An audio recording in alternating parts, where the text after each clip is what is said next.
We recently brought you the story of pensioner Gordon Layton. He was facing the prospect of losing his home after accidentally transferring money to the wrong person. Tonight, some good news. Ron Stackenberg. Chris Allen from The Current Affair. Ron, can we ask you about the charge you're facing in court today?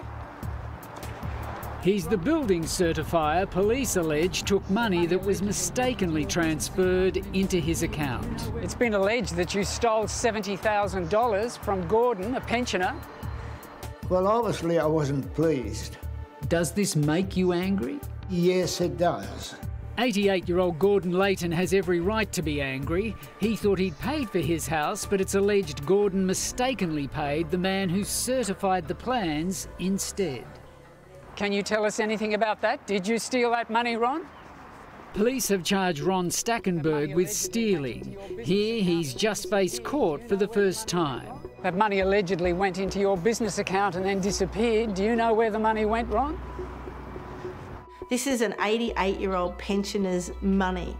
That means if we don't get it back, my father has to sell his house to be able to pay the debt. How is that fair?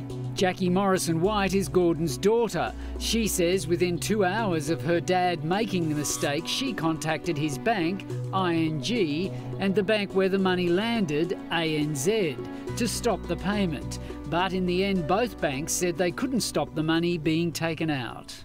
This has caused Gordon a world of pain. Is there anything you'd like to say to him or his family?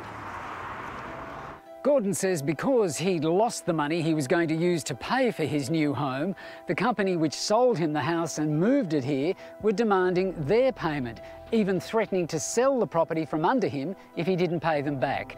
Finally, the family managed to pool their resources and set up a GoFundMe page and get rid of that debt. So that's one less thing Gordon has to worry about. It was a huge relief. Yes. So, Gordon, has this restored your faith in humanity after all that you've been through? I've always believed that people are basically generous at heart and kick in and give your mate a hand. That sort of attitude is the Australian attitude. And I think the story really resonated with a lot of people because a lot of us have got elderly family and friends. As well as calling us, Jackie continued demanding answers from the banks, believing they could have done more to stop the funds from disappearing.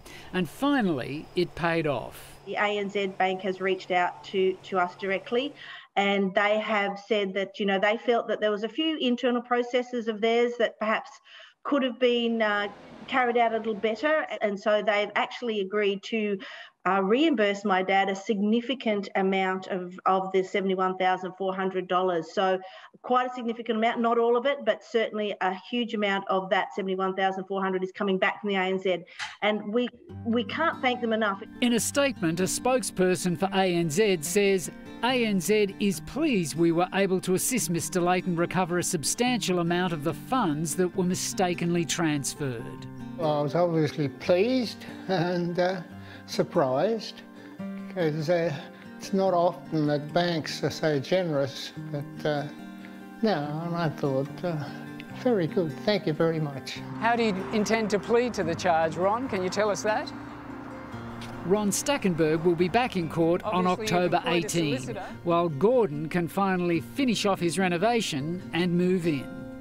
So, look, it's been a great outcome, and I can't thank A Current Affair enough because you got involved and helped us get our story out there.